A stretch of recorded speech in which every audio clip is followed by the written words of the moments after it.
Queridos, com muita alegria, senhor presidente, pastor Raposo, presidente da SEADEMA, com a sua respectiva família, pastor Raifran, primeiro vice-presidente e respectiva família, senhores convencionais, igreja, autoridades aqui presentes, em nome do meu pastor, reverendo José Orisvaldo Nunes de Lima, transmito-lhes a paz do Senhor.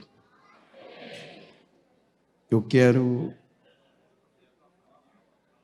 antes de tecer os agradecimentos, ler o texto para que possais voltar aos vossos assentos.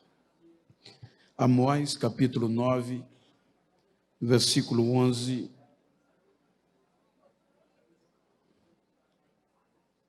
Eu quero ler uma parte do versículo que diz: naquele dia tornarei a levantar a tenda de Davi, que caiu, e taparei as suas brechas, e tornarei a levantar as suas ruínas, e edificarei como nos dias da antiguidade. Ponto, vírgula. Queiram tornar os vossos assentos, por favor. Enquanto gostaria de citar nomes, mas quero agradecer a Deus pela vida do presidente de honra, meu amigo, pastor Pedro Aldi, sua muito digna família, pastor Bezalael, presidente da convenção ali do Piauí, e em seu nome a todos os demais pastores aqui presentes de outras convenções. É muito bom vê-los.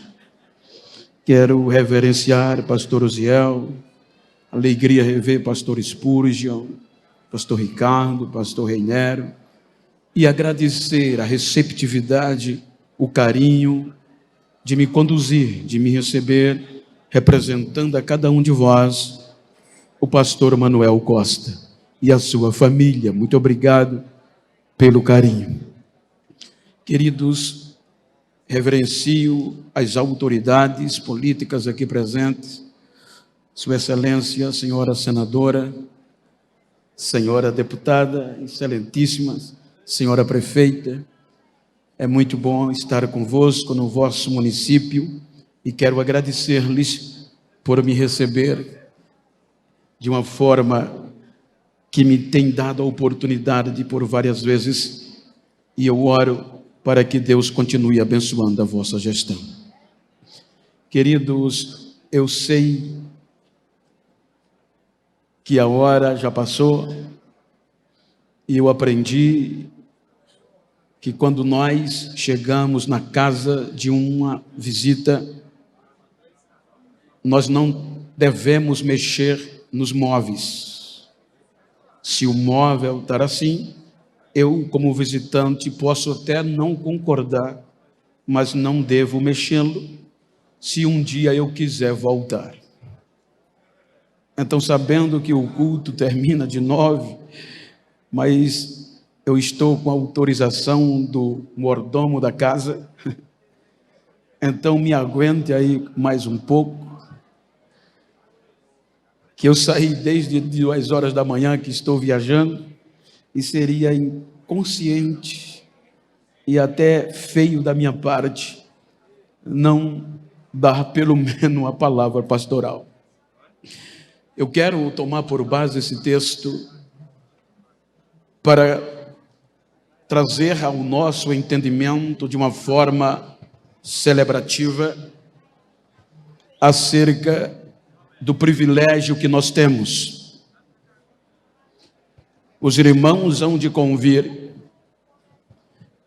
que o profeta Amós é usado em um período de ruínas.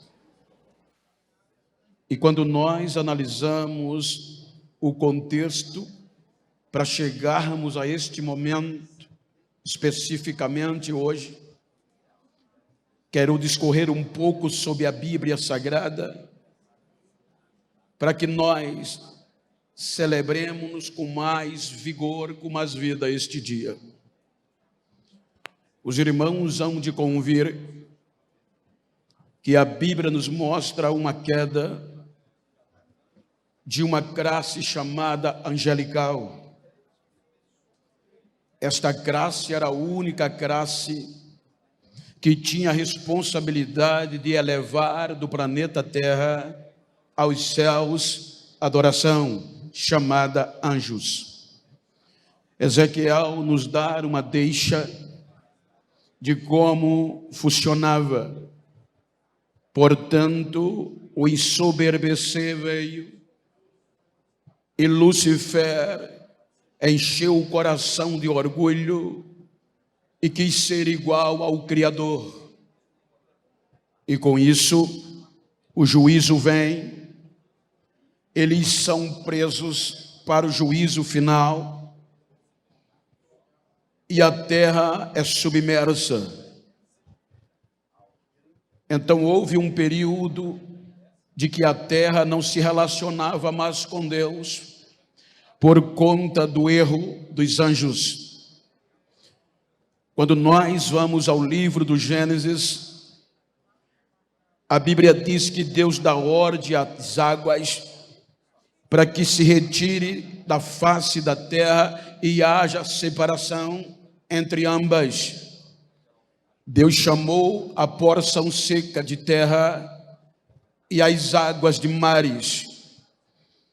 Então Deus vai investir na criação como um todo, trazendo um foco de luz para o homem e a terra.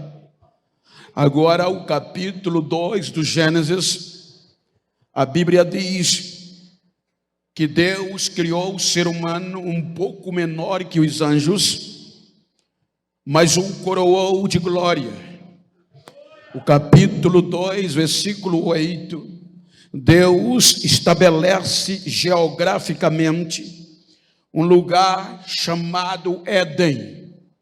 Este é o único lugar no Gênesis de relacionamento entre Deus e o ser humano. Observem que a terra de novo tem adoradores. Mical, a terra tem seres humanos que vão elevar tributos de adoração a Deus. Capítulo 3 do Gênesis, este lugar é deteriorado pelo pecado. E o homem é destituído da adoração, da presença de Deus, e o único lugar em que Deus geograficamente se relacionava com o homem é danificado, é fechado, é trancado, se podemos chamar igreja. A Bíblia diz que a igreja é fechada, proteção para o homem não entrar mais e o adorar e comer da árvore da vida, e destituído é da glória de Deus. O capítulo 6 do Gênesis mostra uma degradação no contexto terra generalizada, uma degradação moral e espiritual, e o dilúvio varre o Éden, a igreja desaparece.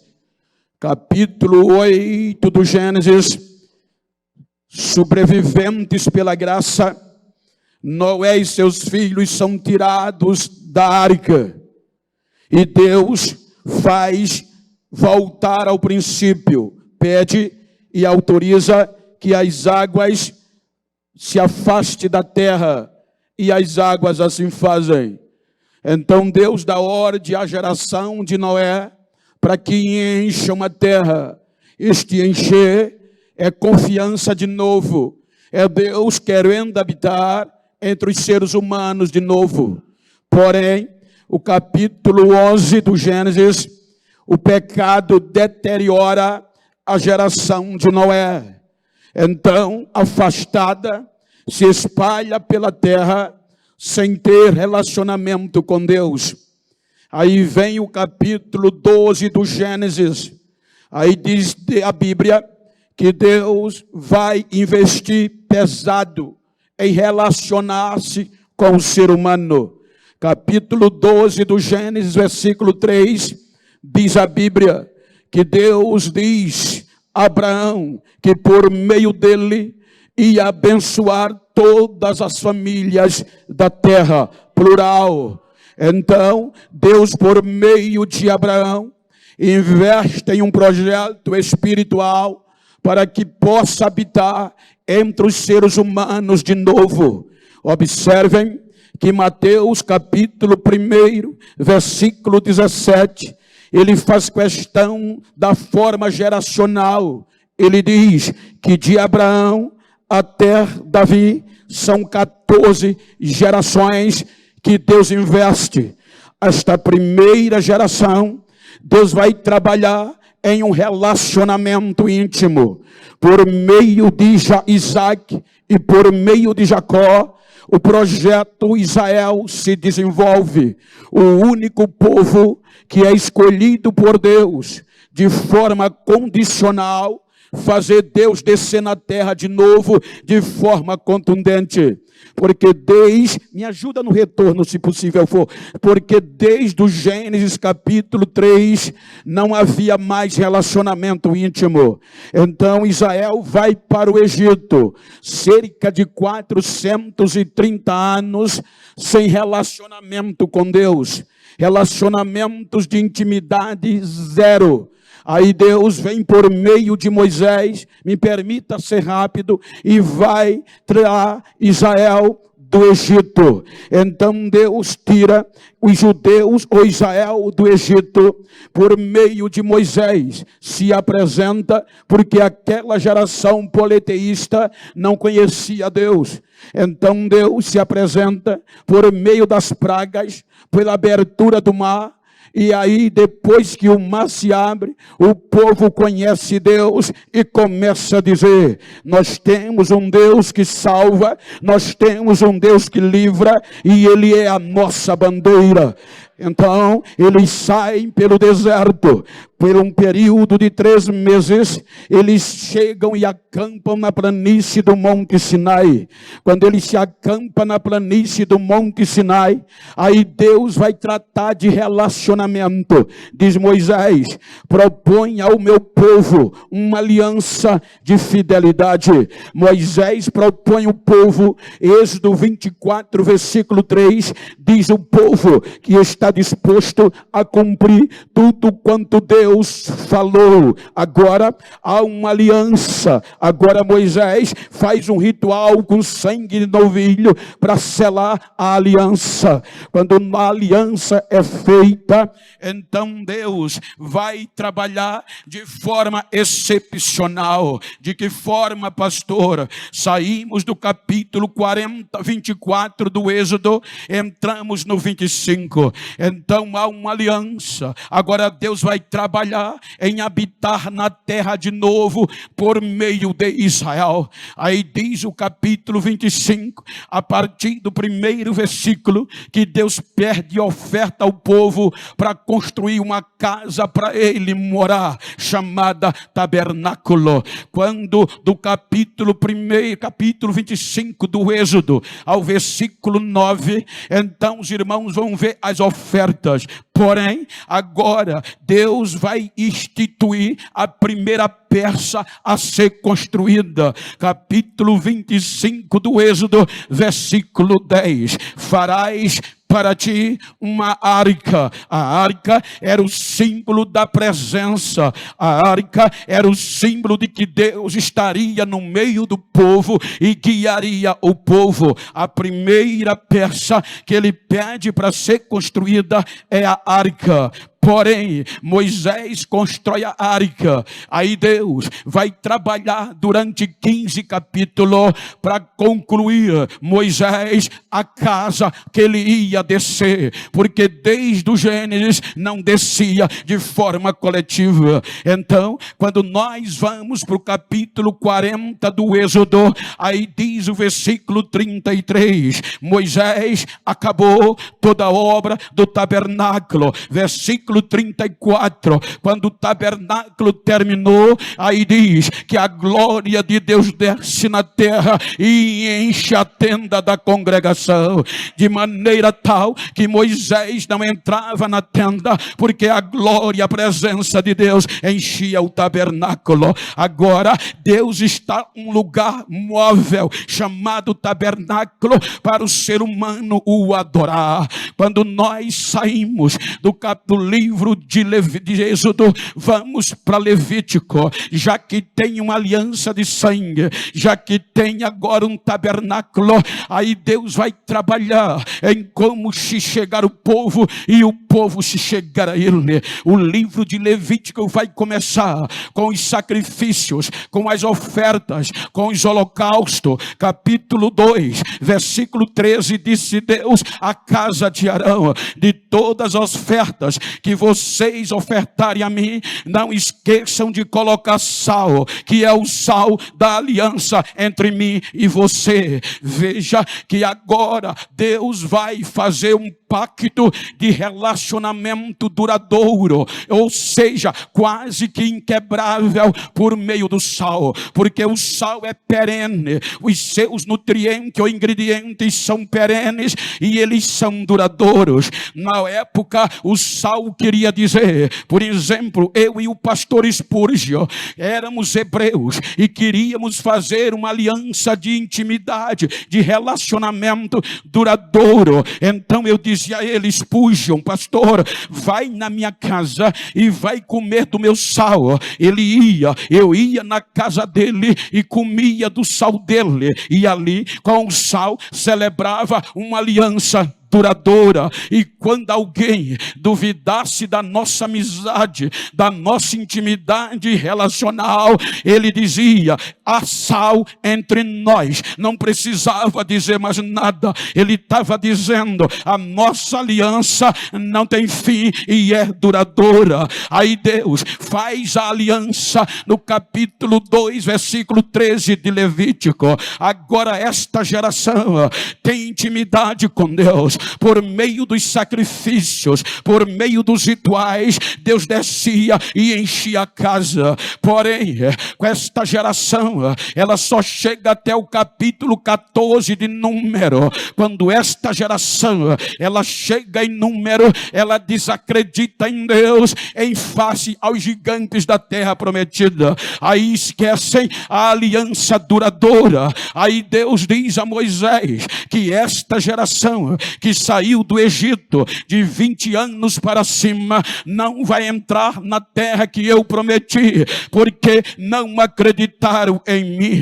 Então vem Deus e não vai desistir. Deus poderia desistir ali, porque o lugar dele descer foi contaminado pela incerteza do povo. Mas Deus diz: não, Moisés, eu vou investir. Mateus diz: 14 geração, esta primeira. Aí Deus diz a Moisés: eu não vou desistir, eu vou fazer entrar na terra, eu vou me aproximar da geração nova, a de 20 anos para baixo, que saiu do Egito.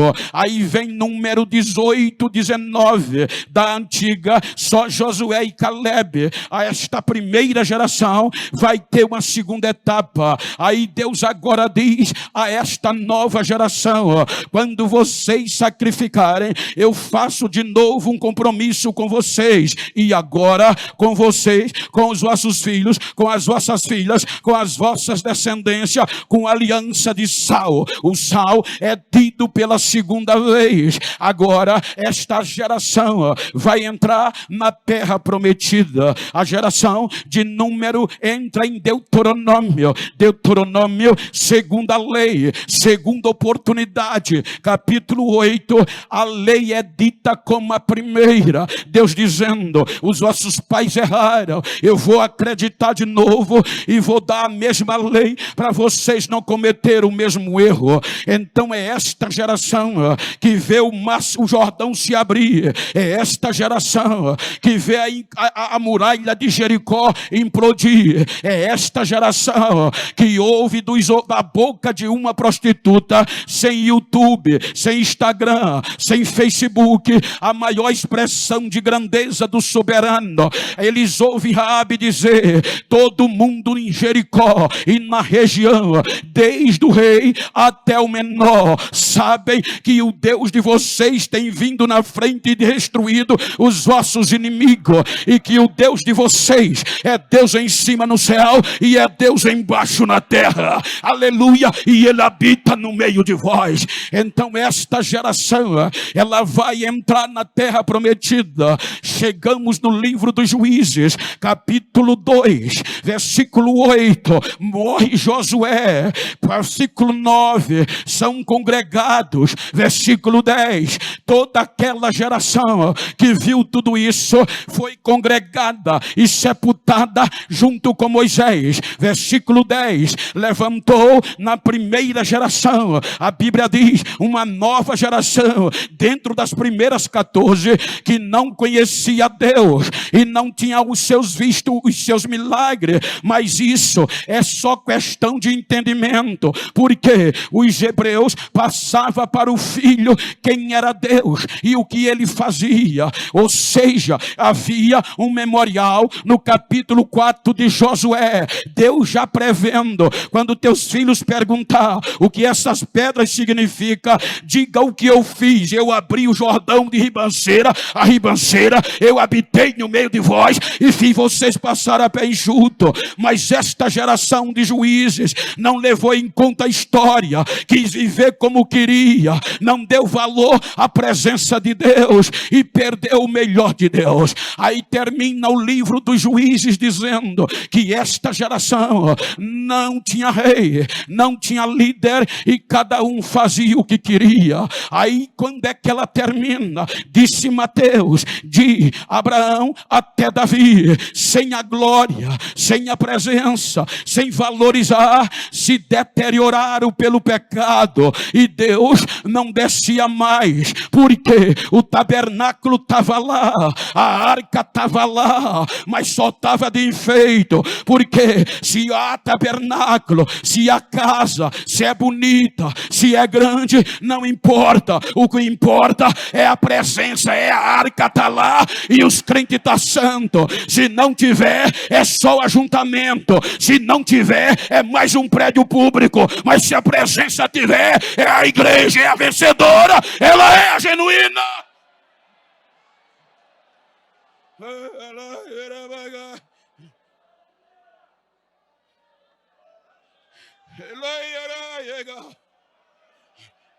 Desprezam Deus.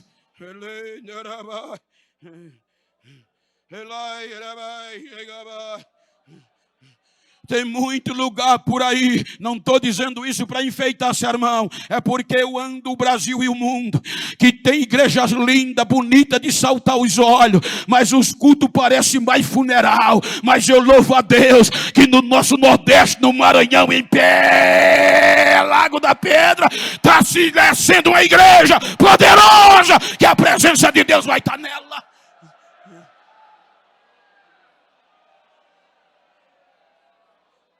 Abre mão de Deus e pedem reis. Deus levanta Saul e Saul não resolve. Aí Deus usa Samuel, esta geração, com tabernáculo, com a arca, mas não valorizou. E sabe como esta geração termina?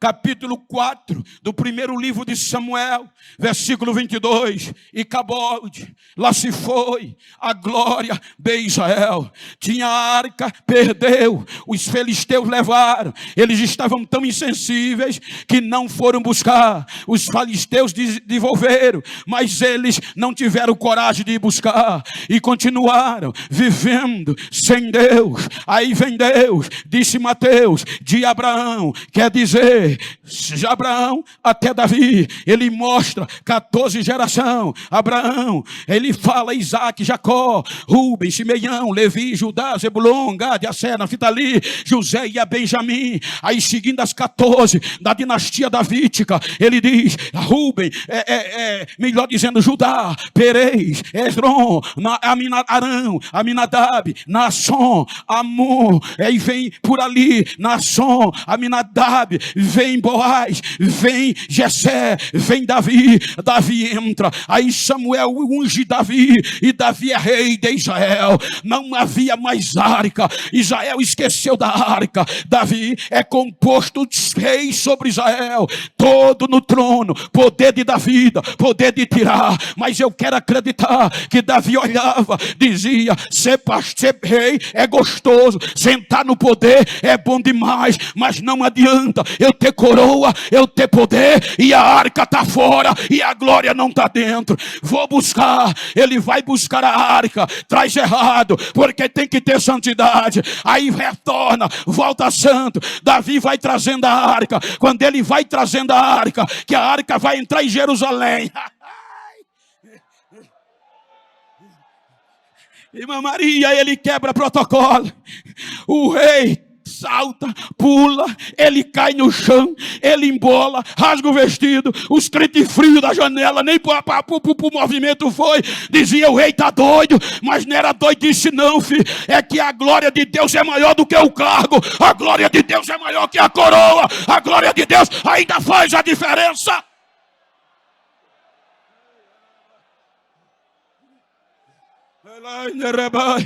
Um dos perigos do nosso tempo é que quando a gente vai o chão, a gente roda num pé só, a gente não perde o culto. Quando a gente é alguma coisa, já é na elite, já é formal, e é vergonha, é maluquice, falar em línguas estranhas e rodar num pé só. É não, filho, isso é coisa de pentecostal, isso é coisa de quem tem intimidade.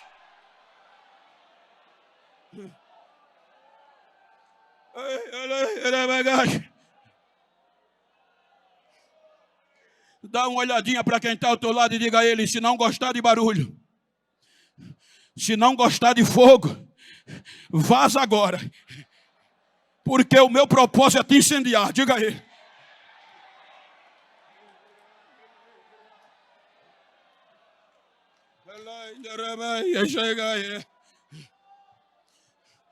Davi entra, aí diz Mateus, de Davi ao cativeiro, mas 14 gerações. Aí Davi quer construir um templo e Deus não deixa. Aí vem Salomão, constrói um templo para Deus fixamente, definitivamente morar entre Israel, entre o ser humano. Aí vem e vai inaugurar. Quando ele faz a oração que entrega a Deus, como foi feita aqui hoje, aí Deus olha e enche os olhos e diz, eu gostei. Eu gostei. Eu gostei tanto, Salomão, segundo as Crônicas 7:12. Se eu decidir dizer a chuva não desça mais, se eu decidir dizer aos gafanhotos coma toda a lavoura da terra, se eu decidir isso, mas se este povo que se chama pelo meu nome se humilhar, orar, buscar a minha face, se arrepender dos seus maus caminhos, eu ouvirei a oração que for feita daqui, porque os meus ouvidos vão estar abertos e os meus olhos vão estar aqui. Versículo 16, eu habitarei aqui perpetuamente. Eu vou morar aqui no meio de vocês de novo.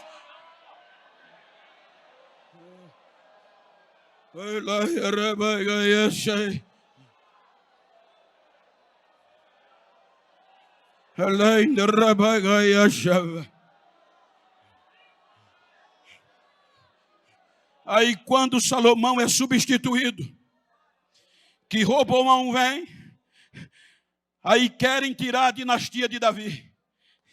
Segundo as Crônicas, capítulo 13, versículo 5. Roboão diz, não sabeis vós que Deus entregou a Davi a soberania de Israel, a ele e aos vossos filhos. E essa aliança foi celebrada com sal Então Deus, pela terceira vez, faz uma aliança de relacionamento duradouro. Ou seja, aí diz Mateus, que de Davi ao cativeiro, mas 14 geração. E terminou o quê? Jeremias, capítulo 12. Capítulo 52, versículo 12 e 13. O que é que acontece? Vejam que o pecado veio, a desobediência veio. O templo de Salomão era tão bonito que encheu o coração e os olhos de Deus. Mas o povo adorou mais o templo do que o dono que habitava no templo. Falava mais do templo do que a glória do templo. Aí o pecado vem. E agora a dinastia de Davi, quem está? Uzias. Aí diz Isaías que Deus o chamou e mostrou o que estava acontecendo. Aí Uzias diz: eu habito no meio de um povo impuro e de um povo de impuros lábios. Eles me honram, Isaías, com os lábios, mas o coração está longe de mim. Tinha arca, tinha templo, mas não tinha coração em Deus. Aí Deus levanta Isaías e levanta o profeta Amós, quando diziam: acabou a dinastia de Davi. Aí Amós, capítulo 2, vai falar, versículo 4, do pecado de Israel. Ele apresenta 4 pecados, e entre eles a idolatria e a falta de interesse na lei de Deus. Aí capítulo 9, versículo 11, quando acharam que Deus ia desistir do ser humano, é o próprio Deus que diz a Amós, profetiza, que eu naquele dia vou levantar a tenda caída da casa de Davi. Eu mesmo vou restaurar, e ela vai ser tão gloriosa como era no começo. Vai ter glória de novo,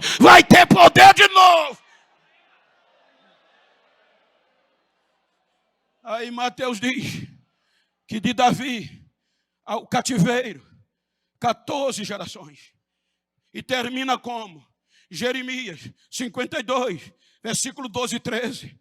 Nabuzaradã, general de Nabucodonosor, entra em Jerusalém, queima a casa de Deus, aonde Deus morava, destrói o templo, destrói a cidade, e a arca desaparece.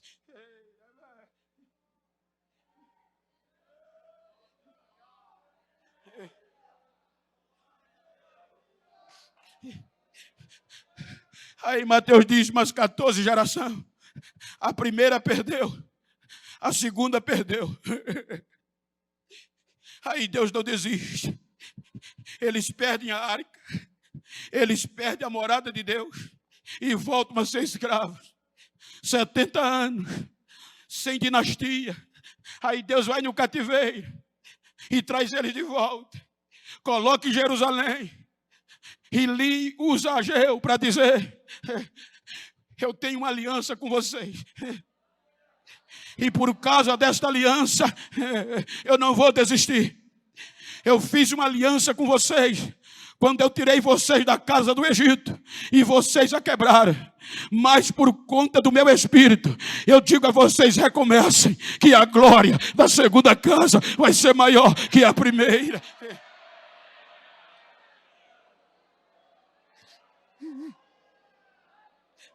Eles voltam.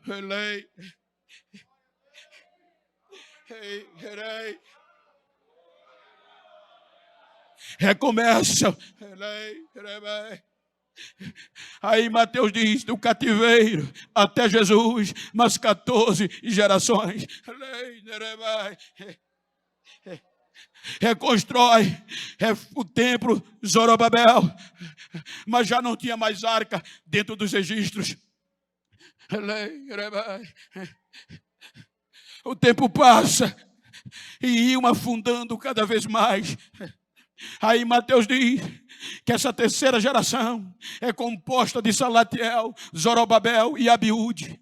Ele fala de Eliaquim, de Azor, de Zadok, de Aquim, de Eliúde, de Eleazar, de Matã e de Jacó, que foi pai de José, que foi marido de Maria. E ele diz que aqui não tinha arca, aqui não tinha poder, tinha culto, tinha templo. Vem o período intestável, no período intestamentário, Herodes reformou o templo de Zorobabel. Era mais bonito do que esse, mais bonito do que o que eu congrego muito mais. Quem vai a Jerusalém, que fica no Monte das Oliveiras, se vê só a plataforma que Herodes fez para construir o templo, é de admirar só as ruínas. Só a plataforma impacta você, a ponto que o povo abria a boca e dizia: que coisa linda. Tinha culto, tinha bezerro morto, tinha gente importante, mas o culto era frio, porque tinha beleza, mas não tinha glória. Tinha beleza, mas não tinha arca. Tinha beleza, mas não tinha presença. Aí Deus faz o quê? Pensa em colocar a gente no projeto. E foi lido aqui: a gente não era povo, a gente era forasteiro. A ponto que os judeus diziam: gentios nem entra. A história diz, conforme Efésios, que havia uma mureta com a placa, letras dizendo: gentio não pode passar daqui, só entrava judeu. Quando as mulheres entravam, ficava no primeiro pátio. Os homens passavam para o segundo, olhava para baixo, via fora da mureta os gentios, e no primeiro de baixo as mulheres. Eles gritavam: obrigado, Deus, por não ter nascido mulher e nem gentio, para estar no lado de fora, não ter direito, ser imundo. Chamavam a gente assim, de forasteiro. Só entravam eles, daí para frente, sacerdote, e depois só por sorteio, e por último, um sumo sacerdote que tinha direito de entrar e adorar. A gente estava fora. Aí Deus vai investir pesado. Mateus diz, do cativeiro até Jesus, mas 14 gerações, e terminaram sem a arca.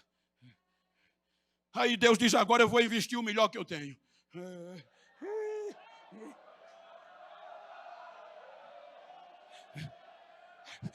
E envia Jesus, como cumprindo a profecia de Ageu, porque o negócio estava frio.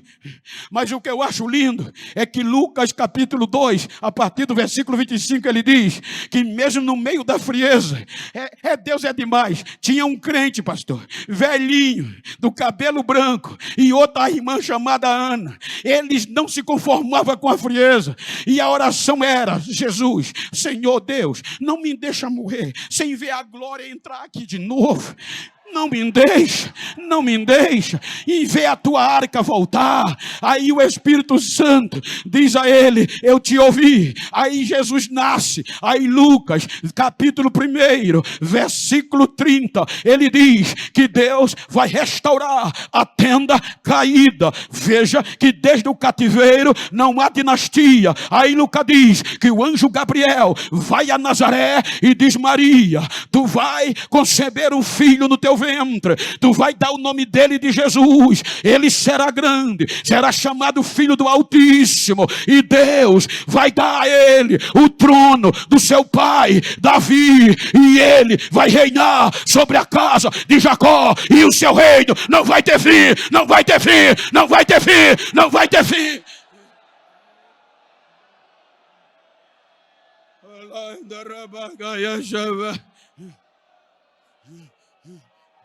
Aí Lucas capítulo 2, versículo 30, versículo 25, ele diz que quando termina o período da purificação, agora Maria pega Jesus e vai levá-lo ao templo. Para quê? Para cumprir a lei. Ele vai levando. Agora vem Jesus nos braços de Maria, cumprir a profecia de Ageu, que a glória ia voltar, a tenda ia se reerguer, e a glória voltar como no começo. Só que agora não era a arca do Êxodo, não era a arca de todo o Velho Testamento, que era de madeira. Agora era original, era a glória pura, era Deus puro, por meio de Jesus. Ele vem nos braços e entra, e ninguém dá nada. O Espírito Santo disse a Simeão: vai lá hoje, que o culto vai ser bom, vai ser diferente. Vai lá hoje. Ele vai. Quando ele vê o menino, ele não aguenta, ele corre, pega a arca, levanta e diz: Senhor, agora pode me matar se quiser.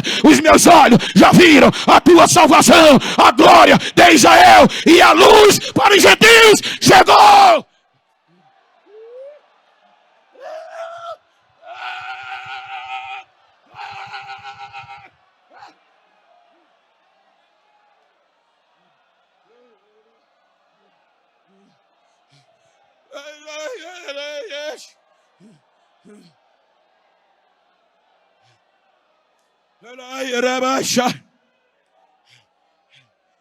Tem um poder midiático.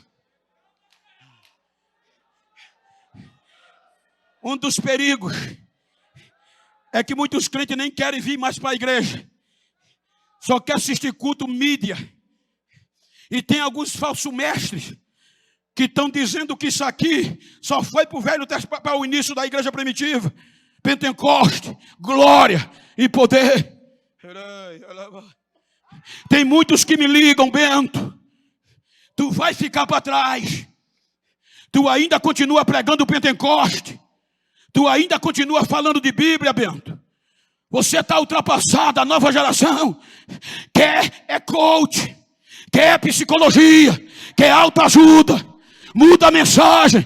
Eu digo, pregue o que vocês quiserem, mas enquanto eu tiver vida, eu vou pregar Pentecoste, eu vou pregar Bíblia, eu vou pregar renovo. E até 2025, se eu quisesse, a agenda já estava fechada. Porque renovo, avivamento, glória é questão de sobrevivência, não é vaidade.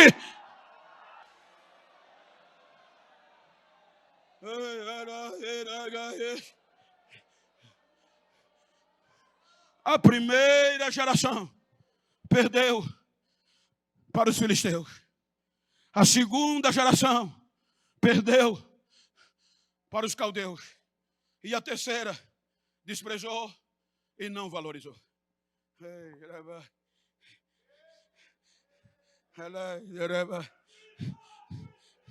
Aí o único lugar de adoração, Jesus disse, não está vendo tudo isso? Não vai ficar pedra sobre pedra.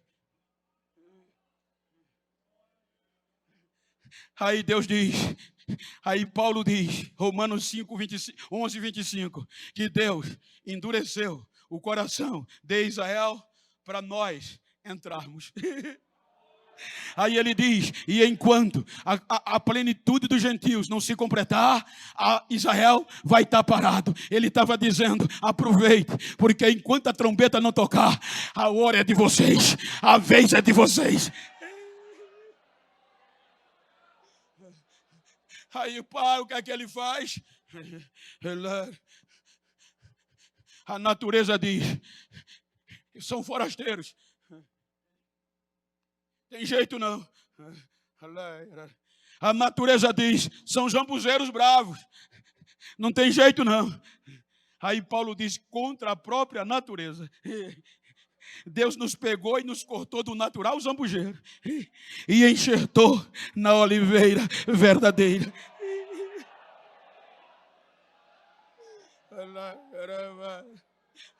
Ele vence o pecado na cruz.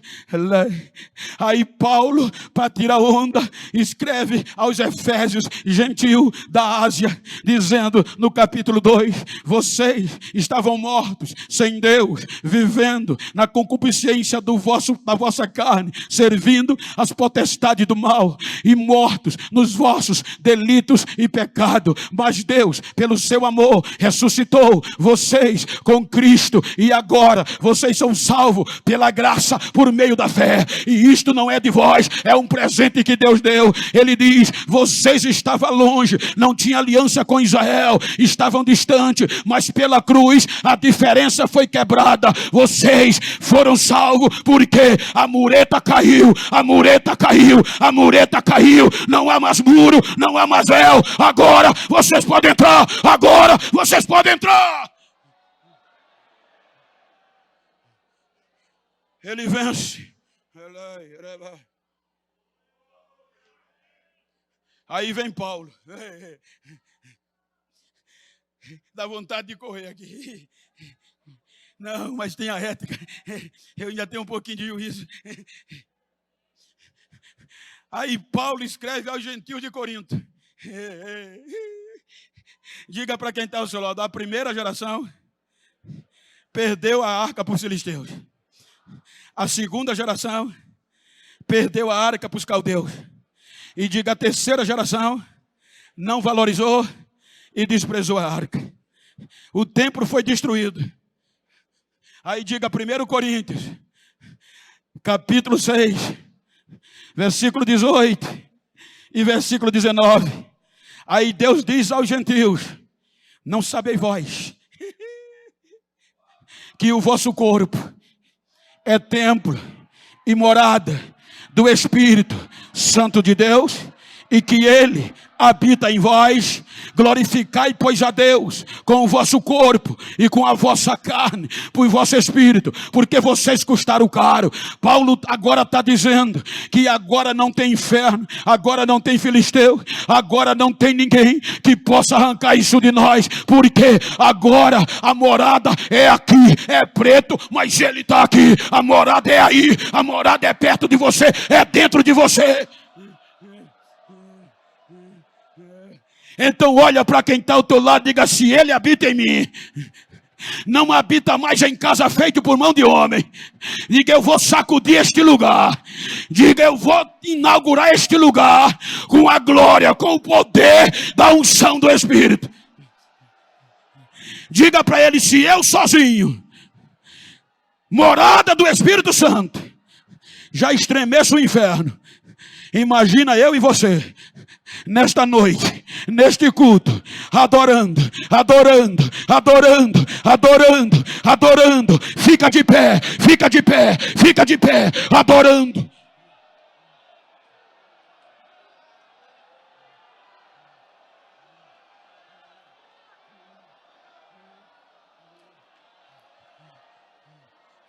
Agora imagina o que Pedro diz: vocês são a geração eleita. Agora imagina, as 3 primeiras perderam. Desde Jesus, tentaram de tudo para fazer tirar da gente. Veio a religião judaica, desapareceu. Veio em segundo lugar o sinédrio, a justiça para a igreja, desapareceram. Veio o Império Romano, tem que parar, caiu. Veio o Coliseu, castigo, humilhação, espetáculo, caiu, está em ruína. E a igreja está de pé, inaugurando um tempo glorioso. Está de pé, porque Ele habita em mim, Ele habita em ti. Então se Ele habita, deixa eu ouvir o barulho de glória.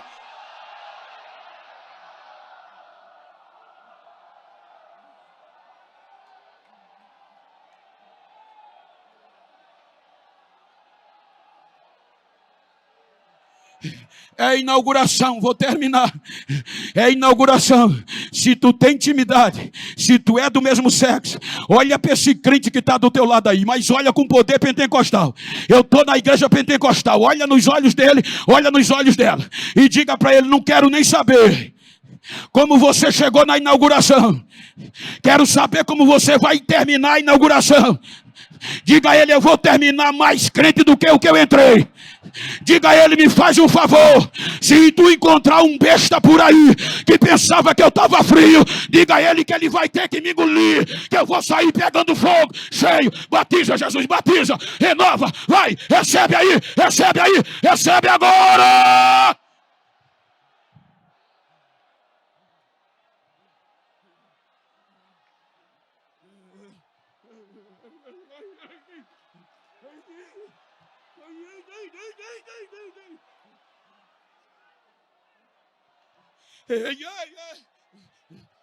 Soberano Deus e eterno Pai, em nome de Jesus, eu elevo a voz na submissão do pastor da igreja, da convenção.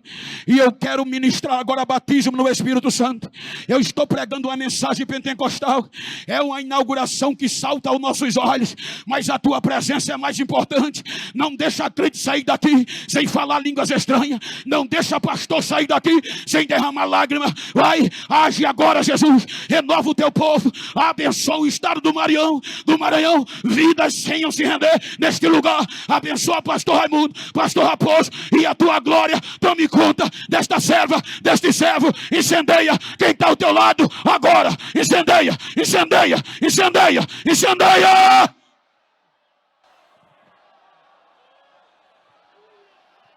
Oh, glória! Aleluia! Feche os seus olhos. e adore a Deus por uns segundos.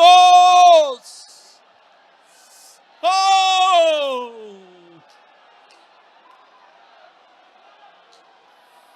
Glória! Fecha os teus olhos, crente. Abre a tua boca e glorifica. Oh, aleluia.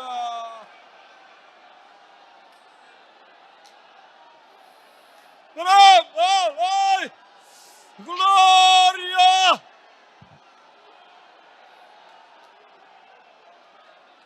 Aleluia. Aleluia! Glória a Deus! Glória a Deus! Glória a Deus! Aleluia! Glória a Deus! Ó, meu irmão, fecha os teus olhos e abre a tua boca e glorifica o nome do Senhor. Exalta o nome do Senhor, porque Ele está presente.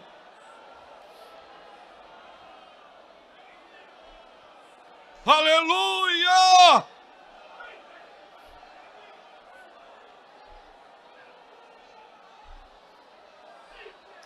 Aleluia! Te adoramos, Deus. Te adoramos, Senhor.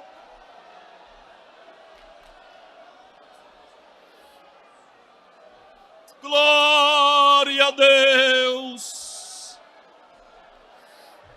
Glória a Deus!